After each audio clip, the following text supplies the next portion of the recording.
All right, this is Refugee Part 16. This is being read with permission by Scholastic Books. Starting out with Yosef, remember the boats heading back to Europe, and Yosef and some other men trying to take over the ship because they didn't want to go back to Germany. And the captain promised to do his best to land them in England, so they backed up.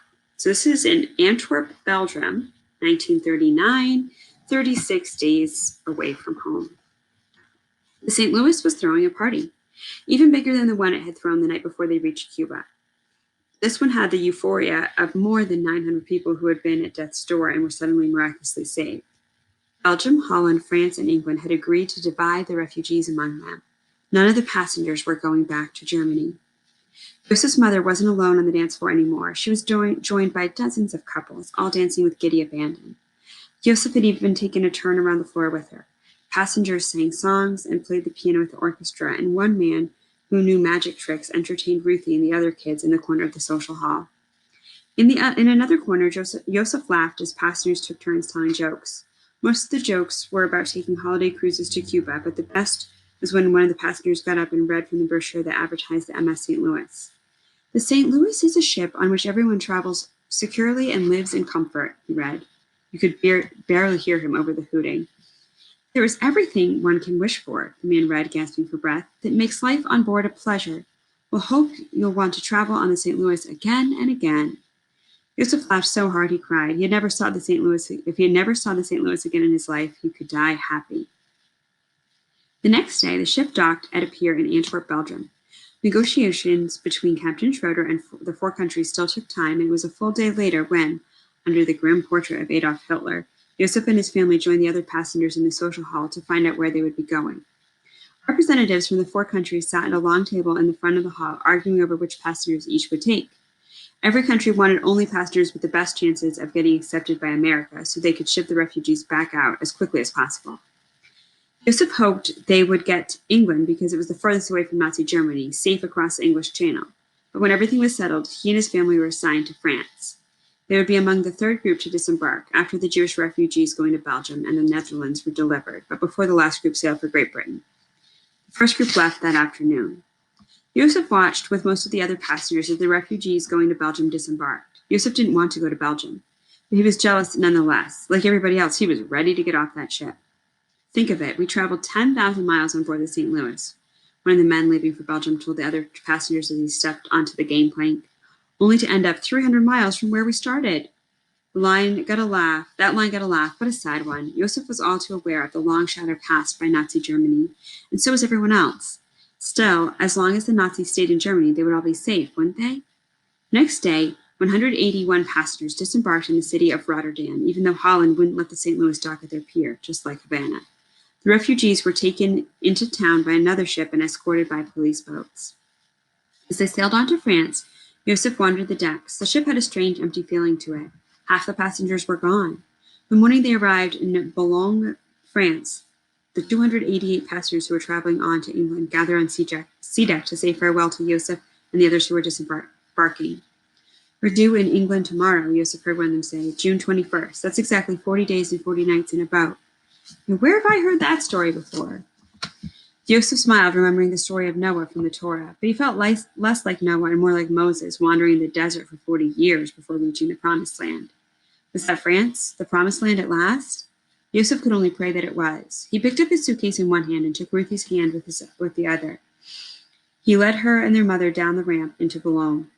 You see, Mama said, I told you somebody would think of something. Now stay close and don't lose your coats.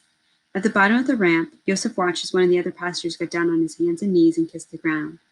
If he hadn't had his hands full, Joseph might have done the same thing. The Secretary General of the French Refugee Assistance Committee finally officially welcomed them to France, and the porters on the docks moved quickly to carry the passengers' luggage for them, refusing any and all tips offered. Maybe this was the Promised Land after all. Joseph and his mother and sister spent the night in a hotel in Boulogne, and then they were taken by train to Le Mans, where they were put up in a cheap lodging house. Days passed and life went on. Joseph's mother got work doing other people's laundry. Ruthie went to kindergarten at last, and Joseph went to school for the first time in months. But because he couldn't speak French, they put him in first grade. 13-year-old, a man, they put him in a classroom with 7-year-olds. It was humiliating. Joseph promised himself he would learn to speak French over the summer or die trying. He never got the chance. 2 months later, Germany invaded Poland, touching off a new world war. 8 months after that, Germany invaded France, and Joseph and his mother and sister were on the run again. Now we're on to Isabel, off the coast of Florida, 1994, 5 days from home. So the Coast Guard ship spotted them. Her mom's having a baby. They're trying to paddle to shore because if they get to shore, they're safe and they won't be brought back to Cuba. It's very stressful. Isabel's mother cried out, "It's coming, it's coming." Isabel didn't know if she meant the baby or the Coast Guard ship, or both. "Paddle," Amara cried. Isabel paddled harder. She could see the shore, could see the beach umbrellas folded up for the night, but still stuck in the sand, strings of lights, palm trees, more music, a salsa now. It was all so close. But so was the Coast Guard ship. It bore down on them, its red light flashing, its powerful motor thrumming, water sluicing from its bow. Isabel's heart hammered again. It was going to catch them. They weren't going to make it. Lito froze. "It's happening again," he said. "What? What do you mean?" Isabel asked, panting. "When I was a man, I was a policeman." Lito said, his eyes wild. "There's a ship full of Jews from Europe." You know what he's talking about. "And we sent them back. I sent them back. Sent them back to die when we could have so easily taken them in. It was all politics, but they were people, real people. I met them. I knew them by name." "I don't understand," Isabel said. What did her grandfather's story have to do with anything? "Paddle," Isabel's father cried. The Coast Guard boat was almost on top of them. "Don't you see?" Lito said. "The Jewish people on the ship were seeking asylum just like us. They needed a place to hide from Hitler, from the Nazis. Mañana, we told them. We'll let you in mañana, but we never did." Lito was crying now, distraught. "We sent them back to Europe and Hitler and the Holocaust, back to their deaths. How many of them died because we turned them away? Because I was just doing my job." Isabel didn't know what ship her grandfather was talking about, but she knew about the Holocaust from school. Millions of European Jews who had been murdered by the Nazis. And now her grandfather was saying that a ship full of Jewish refugees had come to Cuba when he was a young man, that he had helped to send them away. Mañana. Suddenly, Isabel understood why her grandfather had been whispering that word over and over again for days, why it haunted him. When would the Jews be led into Cuba? Mañana. When would their boat reach America? Mañana. Mañana had never come for the Jewish people on that ship, Isabel realized. Would Mañana ever come for Isabel and her family either? A calm came over Lito, as though he'd come to some sort of understanding, some decision. "I see it now, Cabela, all of it. The past, the present, the future. All my life, I kept waiting for things to get better, for the bright promise of Mañana. But a funny thing happened while I was waiting for the world to change, Cabela. It didn't. Because I didn't change it. I'm not going to make the same mistake twice. Take care of your mother and baby brother for me." "Lito, what are you?" "Don't stop rowing for shore," Isabel's grandfather yelled to everyone else. He kissed Isabel on the cheek, surprising her, and then stood and jumped into the ocean. "Lito!" Isabel cried. "Lito!" "Papa!" Isabel's mother cried. "What is he doing?" Isabel's grandfather popped back up a few meters away, his head disappearing and reappearing in the waves. "Lito!" Isabel cried. "Help!" he cried, waving his hands at the Coast Guard ship, while at the same time swimming away from it. "Help me!" he yelled. He jumped in to distract them, Poppy realized. "They'll come for us first," Senor Castillo said. "No, he's in danger of drowning. They have to rescue him." Amara cried, "This is our chance. Row! Row!" Tears rolled. I'm choking up a little. Tears rolled down Isabel's cheek where her grandmother had just kissed her goodbye. "Lito!" she cried, again reaching out for him over the waves. "Don't worry about me, Cabela. There's one thing I'm good at. It's treading water," Lito yelled back. "Now row. Mañana is yours, my beautiful songbird. Go to Miami and be free." Isabel sobbed. She couldn't paddle, couldn't row, couldn't do anything but watch as the Coast Guard ship veered away from their little boat and steered toward her grandfather. Went to save him and send him to Guantanamo, back to Cuba. And now Mahmoud, he is in Hungary in jail because they were trying to get through Hungary to Austria. They didn't even want to stay in Hungary. So they are in Hungary 2015, 17 days from home. It came for Mahmoud and his father again the next morning, this time to take them to a crowded refugee camp in a cold, muddy field surrounded by a wire fence. Multicolored camping tents stood among heaps of trash and discarded clothes, and Hungarian soldiers in blue uniforms and white surgical masks guarded the entrances and exits. There was only one real building, a windowless cinder-block warehouse filled with row after row of metal pots. Mahmoud and his father found Mom and Walid among the newly arrived refugees, and they shared a tearful reunion. They were each given a blanket and a bottle of water and found cots for themselves.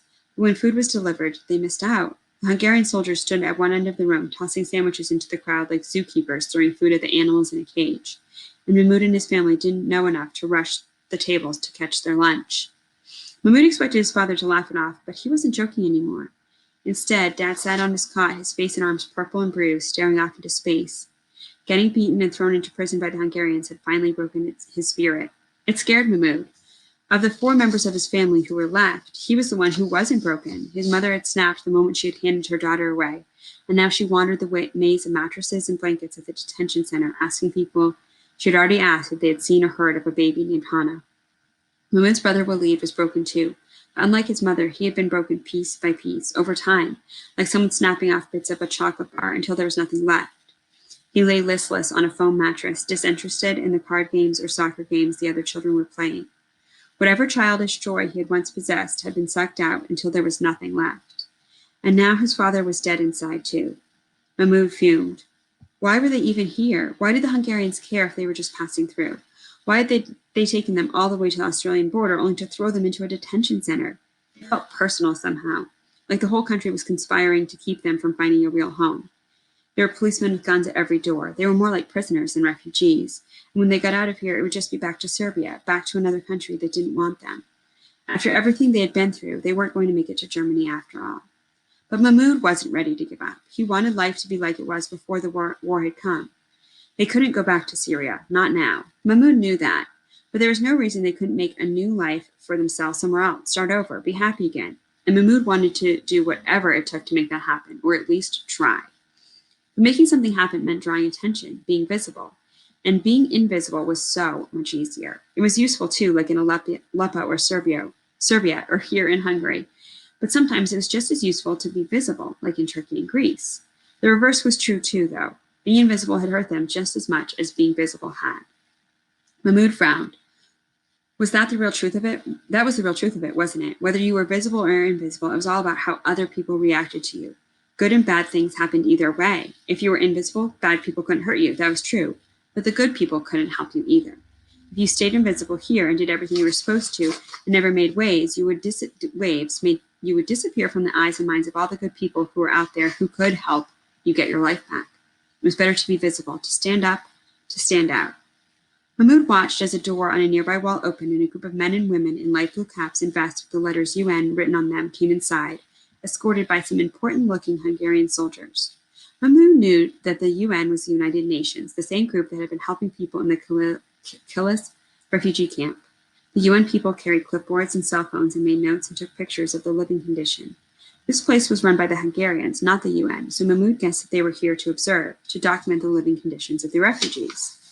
Mahmoud decided right then and there that he was going to make sure the observers saw him. Mahmoud got up from his cot and walked to the door. All he had to do was push his way through and he would be outside. But a Hungarian soldier stood guard next to it. She wore a blue uniform, a red cap, and a thick black leather belt that had a nightstick and had all kinds of compartments. Over her shoulder, she carried a small automatic rifle, the barrel pointed at the gymnasium floor. The guard ignored Mahmoud. He stood right in front of her, but she looked over him, past him. Mahmoud was invisible as long as he did what he was supposed to do. And as long as he was invisible, he was safe and she was comfortable. It was time for things to change. Mahmoud took a deep breath and pushed the door open. Ka-chunk! The sound echoed loudly in the big room, and suddenly all the kids stopped playing and all the adults looked up from their mattresses at him. It was green outside and sunny. And at first, Mahmoud had to squint to see. Hey! The guard cried. She saw him now, didn't she? The UN observers did too. Stop! No, not allowed, the soldier said in bad Arabic. She struggled to find the right words and said something in Hungarian that Mahmoud didn't understand. She started to raise her gun at him, then she glanced up and saw the frowns on the faces of the UN observers. Mahmoud stepped outside. The woman looked around at the other guards and called out to them, as if asking what to do. Mahmoud took another step and another, and soon he was away from the building, walking toward the road. Walid ran through the door after him, followed by the rest of the children. The Hungarian guards yelled after them, but they didn't do anything to stop them. Mahmoud, Walid said, panting as he ran up alongside his brother. His eyes were bright and alive for the first time Mahmoud could remember. Mahmoud, what are you doing? I'm not staying in that place and waiting for them to send me back to Serbia. Come on, Mahmoud said. We are walking to Austria. That's the end of part 16.